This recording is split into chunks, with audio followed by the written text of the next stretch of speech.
새벽 말씀을 통하여 갈라디아서의 내용을 좀 살펴보려고 합니다.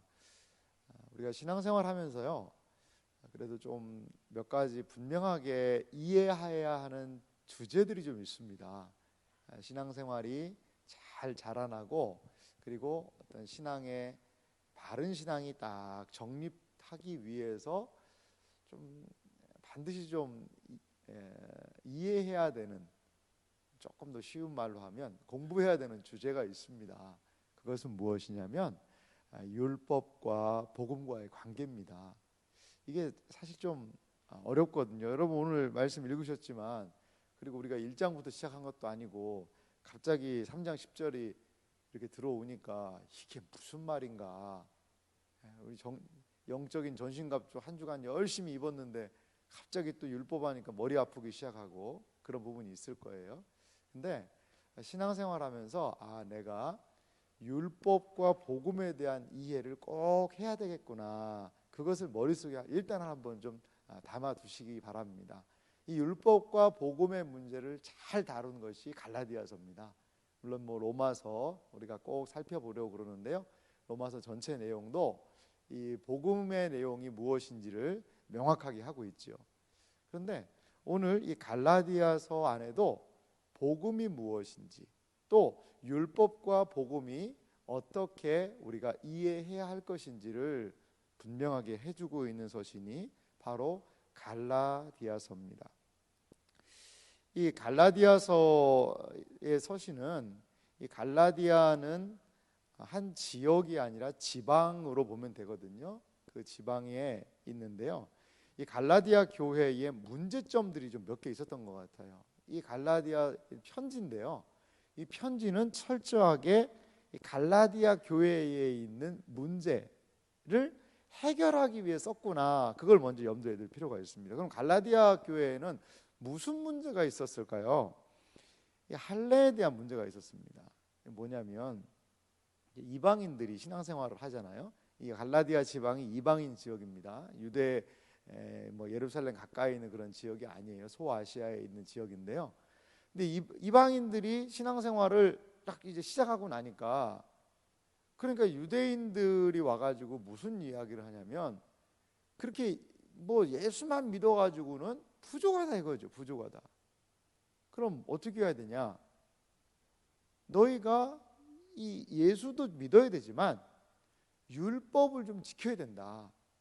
율법을 지켜야 되고, 특히 이게 할례를 좀 해야, 그래야지만 온전하게 구원을 받을 수 있다라는 그 사상이 들어왔습니다. 이 잘못된 가르침을 하는 사람들이 들어왔다 보니까 어떻게 하냐면, 이 바울과의 관계가 이 교회가 좀 좋지가 않아진 거죠. 바울 그 이상한 얘기하는 사람이다. 바울 제대로 안 가르쳤다. 그러니까 사도 바울이 2장에는 자기 자신에 대한 변호도 해요. 내가 어떤 사람이냐, 그거에 대한 변호도 하기도 합니다. 그래서 이 거짓을 따르는 사람들, 모든 사람들이 다 따랐겠어요? 이상한데? 나는 지금까지 아무런 불편 없이 하나님의 은혜를 경험하면서 신앙생활 하는데 뭘 또 율법을 지키라고 그러냐? 라는 일련의 사람이 있는가 하면, 이 사람 얘기들이 맞는 것 같다. 아니 그렇게 하나님께서 구약에도 역사하셨는데, 그럼 그 구약 성경은 뭐냐? 그러면서 그쪽 구약을 같이 지켜서 율법을 행해야 된다, 할례를 행해야 된다는 쪽으로 사람들이 가니까 교회에 분란이 일어나지 않겠습니까? 그러한 배경하에 사도 바울 선생님이 갈라디아 교인들에게 바른 교훈이 무엇인지를, 다시 한번 복음이 무엇인지를 율법과 비교해서 우리가 가지고 있는 믿음이 무엇인지를 분명히 해야 되는 필요성 때문에 이 갈라디아서가 태어나게 되었다라는 겁니다. 오늘 말씀을 좀 살펴보면은요, 결코 율법은 우리를 구원할 수도 없고 율법으로 말미암아 의롭다함을 얻을 수가 없다는 겁니다. 오늘 갈라디아서 3장 10절은 이렇게 시작하죠. 무릇 율법 행위에 속한 자들은 저주 아래에 있나니, 기록된 바 누구든지 율법 책에 기록된 대로 모든 일을 항상 행하지 아니하는 자는 저주 아래 있는 자라 하였습니다. 이 저주라는 표현도 있는데요. 저주는 다른 말로 정죄죠. 정죄. 지키지 않으면 그 정죄하는 거죠. 너 왜 안 지켜? 이렇게 얘기하는 겁니다. 여러분, 이 과속 카메라가 있다고 생각을 해보세요. 이 카메라가 있으면 거기 안에서는 속도를 좀 줄여야 되지 않습니까? 요즘에 스쿨존은요 속도가 30km입니다. 30km. 거기 50km로 가면요 20km 속도 위반됩니다. 근데 이제 카메라가 딱 있는 거죠. 그러면 그 아래에서는 어떻게 해야 돼요? 설설설설 30km로 가야 됩니다. 안 그러면은요, 야 내가 그걸 왜 지키냐 그러고 훅 지나간다. 그럼 어떻게 하면 돼요? 돈 내면 됩니다. 벌금 내면 되는 거죠. 율법은요 지키느냐 지키지 않느냐를 가지고 잘했다 아니면 안 지키면 정죄, 너 왜 안 지켜? 라고 얘기한다는 거죠. 율법의 가장 베이스에는 뭐가 있느냐? 행위. 오늘 행위에 속한 자들이라는 표현이 있죠. 행위에 기반한다는 겁니다. 행위에. 그러면 목사님 율법 지키면 되겠네요. 그렇죠. 지키면 됩니다. 율법을 지키면 그게 뭐가 될까요?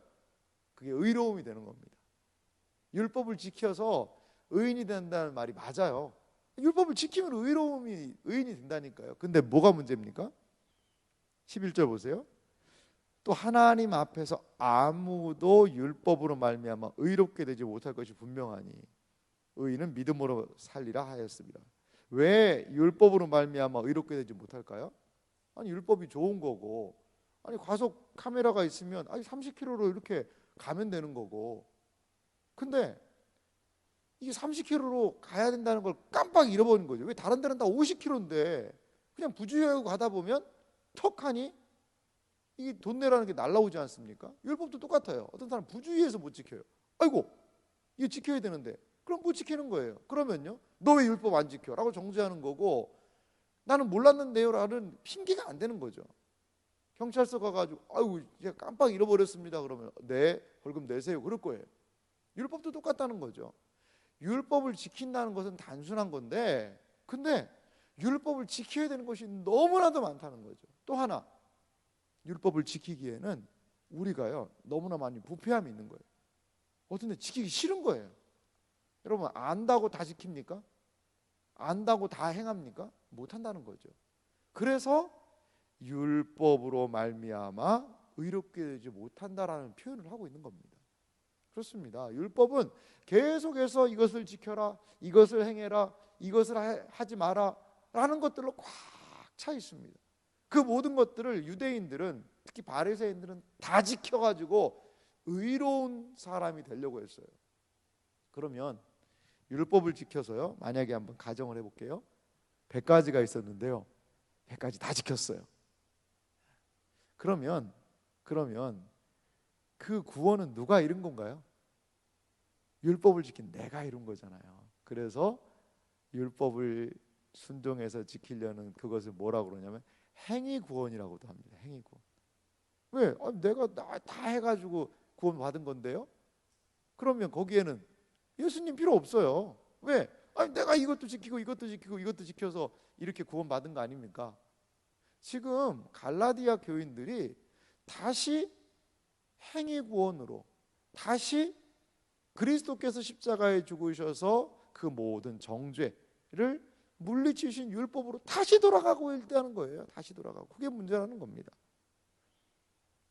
그러면서요 갈라디아서를 이해하는 중요한 본문이 갈라디아 1장 7절이거든요. 이 사도 바울의 이 애끓는 심정이 갈라디아서 1장 7절에 이렇게 나와 있습니다. 뭐라고 얘기하냐면요, 다른 복음은 없나니 다만 어떤 사람들이 너희를 교란하여 그리스도의 복음을 변하게 하려 함이라. 이것이 갈라디아서를 저술한 핵심적인 동기였습니다. 다른 복음, 뭔가 계속 섞는 거죠. 야, 그거 가지고 안 된다, 이렇게 해야 된다, 저렇게 해야 된다, 이렇게 해야 된다, 이런 다른 복음을 증거하기 때문에, 그래서 이 갈라디아서를 써서 온전한 복음을 증거해야 됐다라는 거죠.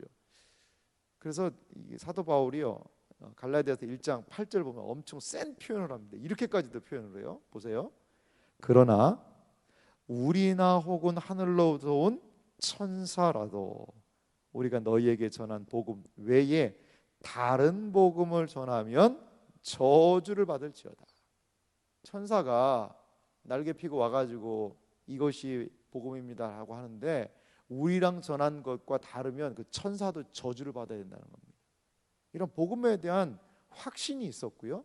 그 당시 갈라디아 교회에 있던 이 거짓 가르침들이 얼마나 사도 바울의 마음을 아프게 했을까, 그것을 우리가 좀 알 수 있게 되더라는 겁니다. 그렇습니다. 율법은요, 우리가 머릿속에 이렇게 생각하면 좋을 것 같아요. 율법은요 항상 순종을 요구합니다. 그렇죠? 율법은 순종을 요구하고요.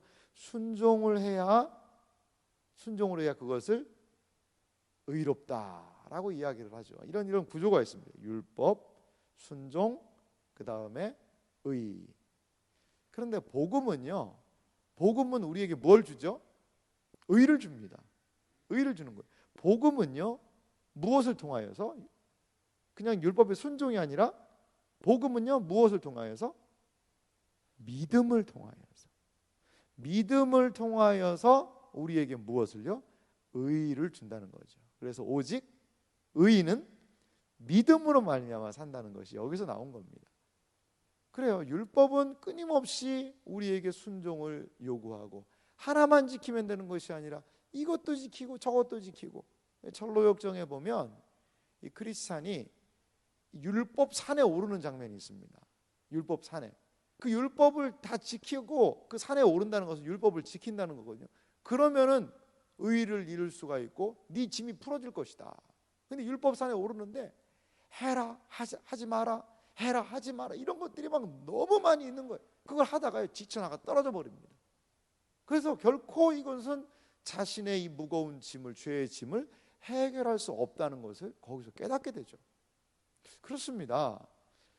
이제 그럼 율법이 그럼 아예 필요가 없느냐, 구약이 필요 없느냐, 여러 가지 많은 이야기를 할 수 있을 거예요. 오늘 그걸 다 할 수는 없지만 한 가지, 율법에 예수님이 오셔서 율법을 완전히 폐하는 것이 아니라 완성하러 왔다라고 이야기하셨거든요. 구약의 율법도 분명히 하나님으로 나아가는 부분이 있습니다. 그것은 이제 다음에 할 부분이고, 오늘 여기 본문에서 이야기하는 그 부분은 율법의 길로 의롭게 되려는 것은 오래된 길이고 이미 옛 언약에 속한 잘못된 길이라는 겁니다. 그래서요, 이 13절과 14절이 이방인 성도들에게 상당히 좀 위로가 되는 말씀이었을 것 같아요. 오늘 13절 말씀 보실래요? 그리스도께서 우리를 위하여 저주를 받은 바 되사 율법의 저주, 율법의 다른 말로 정죄라고도 표현할 수 있습니다. 에서 우리를 속량하셨으니, 야 이것도 지키고 저것도 지켜야 돼, 너 그래야 의롭게 돼, 이것도 지켜 저것도 해, 그래야 의로워지는 거야. 그러한 모든 율법의 저주를 속량, 거기서 건져냈다는 겁니다. 기록된 바 나무에 달린 자마다 저주 아래 있는 자라 하였습니다. 자, 나무에 달린 자마다 저주, 이건 뭘 상징할까요? 예수님 십자가 죽음을 상징하는 거 아니겠어요? 그 나무, 예수님이 십자가에 달려 죽으시는 건요, 율법적인 측면에서 보면 이 저주를 받아 죽은 겁니다. 무슨 저주죠?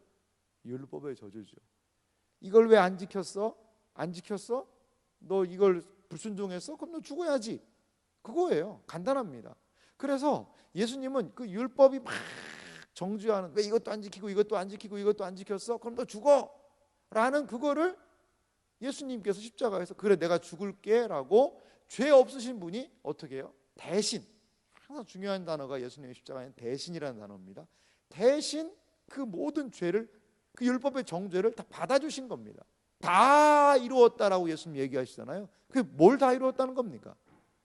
율법의 요구를 다 이루었다는 겁니다. 율법이 이것도 행하라, 저것도 행하라, 이건 하지 마라 라는 것들을 우리는 실패했어요. 하지만 예수님께서는 친히 십자가를 통하여 율법의 그 모든 요구를 다 이루심으로 말미암아 이제 율법의 저주가 풀리게 되었다는 것이죠. 그래서 14절에 이는 그리스도 예수 안에서 아브라함의 복이 이방인에게 미치게 하고 또 우리로 하여금 믿음으로 말미암아 성령의 약속을 받게 하려 함이라. 그 모든 율법의 저주들은 이제 지나갔고 예수 그리스도를 믿음으로 말미암아 아브라함의 복이 우리에게 오고 성령의 약속이 우리에게 오게 되었다는 거죠. 이 아브라함의 복이라는 것을 이야기하는 것은 3장 앞부분과 좀 연결이 되어 있습니다. 6절 보실래요? 3장 갈라디아서 3장 6절에 보면 아브라함이 하나님을 믿음에 그것을 그에게 의로 정하셨다 함과 같으니라. 그런즉 믿음으로 말미암는 자는 아브라함의 자손인 줄 알지어다. 우리는 아브라함의 자손으로 아브라함의 복, 내가 너를 어떻게 하겠다는 거예요? 복의 근원으로 복 삼겠다라고 얘기했거든요. 아브라함을 믿고 아브라함의 후손에게는 하나님께서 하나님의 복을 베풀어 주시겠다는 거죠. 그래서 8절도 보면요, 갈라디아서 3장 8절입니다. 또 하나님이 이방을 믿음으로 말미암아 의로 정하실 것을 성경이 미리 알고 먼저 아브라함에게 복음을 전하되 모든 이방이 너로 말미암아 복을 받으리라 하였느니라. 그러므로 믿음으로 말미암은 자는 믿음이 있는 아브라함과 함께 복 받았느니라. 그러니까 아브라함의 복이 우리 너희들에게 임했다는 겁니다. 그러면서 여기에 이제 율법하고 아브라함의 복을 15절 말씀부터 18절 이제 비교하는 거거든요. 뭐 하나만 살펴보면 이제 16절에 17절 말씀 볼게요. 내가 이것을 말하노니 하나님께서 미리 정하신 언약. 이 미리 정하신 언약은 뭘까요? 아브라함에게 하신 복입니다. 너로 말미암아 이방이 복받게 하겠다라는 미리 정하신 언약이죠. 근데 그 언약을요, 잘 보십시오. 430년 후에 생긴 율법이 폐기하지 못하고 그 약속을 헛되게 하지 못하리라. 이 430년 이게 무슨 말일까요? 시내산의 언약을 이야기합니다. 시내산의 언약. 지금 유대인들이 붙잡고 있는 것은 뭐죠? 모세의 율법이거든요. 쉽게 말하면 이제 십계명으로 대변되는 그 율법인데 그건요, 아브라함이 약속, 너로 말미암아 이방에 복받게 하겠다라는 그 약속이 주어진 430년 후라는 거죠. 430년 후라는 거죠.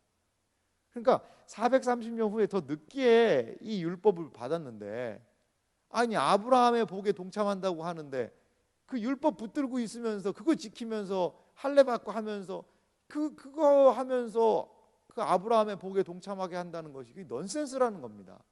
너에게는 이미 아브라함의 복이, 아브라함이 뭘 통해서 의롭게 됐냐? 아니 믿어가지고 의롭게 된 거 아니냐? 아브라함이 하나님을 믿음에 그를 의로 여기셨다. 니네도 똑같다는 겁니다. 똑같다는 거죠.